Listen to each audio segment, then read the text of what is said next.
This is the third and final story in the Yertle the Turtle book. This story is called The Big Brag.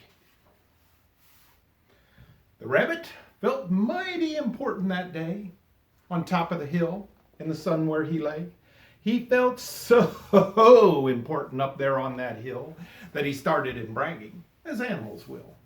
And he boasted out loud as he threw out his chest, "Of all the beasts in the world, I'm the best. On land and on sea, even up in the sky, no animal lives who's better than I." "What's that?" growled a voice that was terribly gruff. "Now why would you say such ridiculous stuff?" The rabbit looked down and he saw a big bear. "I'm the best of the beasts," said the bear. "and so there." "You're not," snapped the rabbit. "I'm better than you." "Pooh!" the bear snorted. "Again I say pooh. You talk mighty big, Mr. Rabbit, that's true. But how can you prove it? Just what can you do?" Thought the rabbit. Now what can I do? He thought and he thought, and he finally said, "Mr. Bear, do you see these two ears on my head? My ears are so keen and so sharp and so fine. No ears in the world can hear further than mine." The bear grunted. He looked at each ear. "You say they're good," He said with a sneer. "but how do I know just how far they can hear?" "I'll prove," said the rabbit. "My ears are the best. You sit there and watch me. I'll prove it by test." He stiffened his ears till they both stood up high and pointed straight up at the blue of the sky. He stretched his ears open as wide as he could. "Shh, I'm listening," he said as he stood. He listened so hard he started to sweat, and the fur on his ears and forehead got wet. For 7 long minutes he stood, then he stirred, and he said to the bear, "Do you know what I heard? Do you see that far mountain? It's 90 miles off. There's a fly on that mountain. I just heard him cough. Now the cough of a fly, sir, is quite hard to hear when he's 90 miles off, but I heard it quite clear. So you see," bragged the rabbit, "it's perfectly true. My ears are the best, so I'm better than you."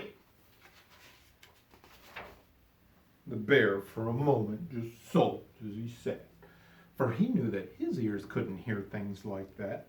"This rabbit," He thought, "made a fool out of me. Now I've got to prove that I'm better than he." so he said to the rabbit, "You hear pretty well. You can hear 90 miles. But how far can you smell?" "I'm the greatest of smellers," he bragged. "See my nose? This nose on my face is the finest it grows.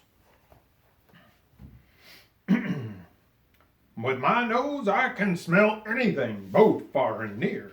With my nose I can smell twice as far as you hear."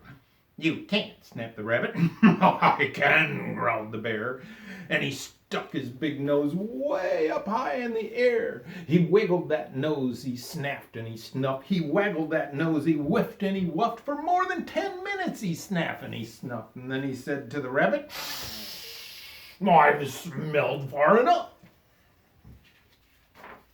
"All right," said the rabbit. "Come on now and tell. Exactly how far is that smell that you smell?" "Oh, I'm smelling a very far smell," said the bear. "Away past that fly on that mountain out there.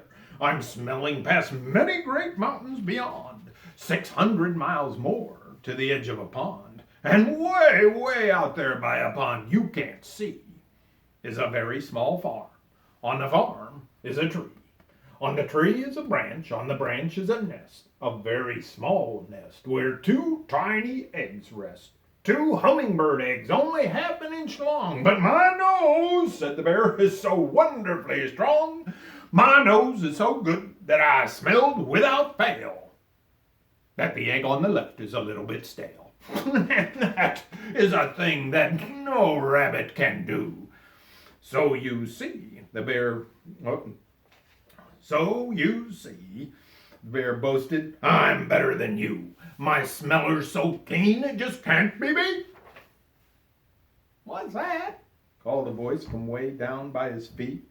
The bear and the rabbit looked down at the sound, and they saw an old worm crawling out of the ground. "Now, boys," said the worm, "you've been bragging a lot. You both think you're great, but I think you're not. You're not half as good as a fellow like me, and you hear and you smell, but how far can you see? Now I'm here to prove to you big boasting guys that your nose and your ears aren't as good as my eyes." The little old worm cocked his head to one side, and he opened his eyes, and he opened them wide, and they looked far away with a strange sort of stare, as if they were burning 2 holes in the air. The eyes from that worm almost popped from his head. He stared half an hour till his eyelids got red. "That's enough," growled the bear. "Tell the rabbit and me. How far did you look? Just what did you see?" "Well, boys," the worm answered, "that look that I took was a look that looked farther than you'll ever look. I looked across the ocean way out to Japan, for I can see farther than anyone can. There's no one on earth who has eyesight that's finer.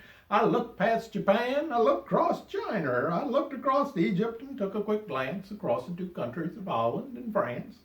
I looked across England and also Brazil, but I didn't stop there. I looked much farther still. And I kept right on looking and looking until I'd looked around the world and right back to this hill. And I saw on this hill, since my eyesight's so keen, the 2 biggest fools that have ever been seen. And the fools that I saw were none other than you, who seem to have nothing else better to do than sit here and argue who's better than who." Then the little old worm gave his head a small jerk, and he dived in his hole and went back to his work. The end.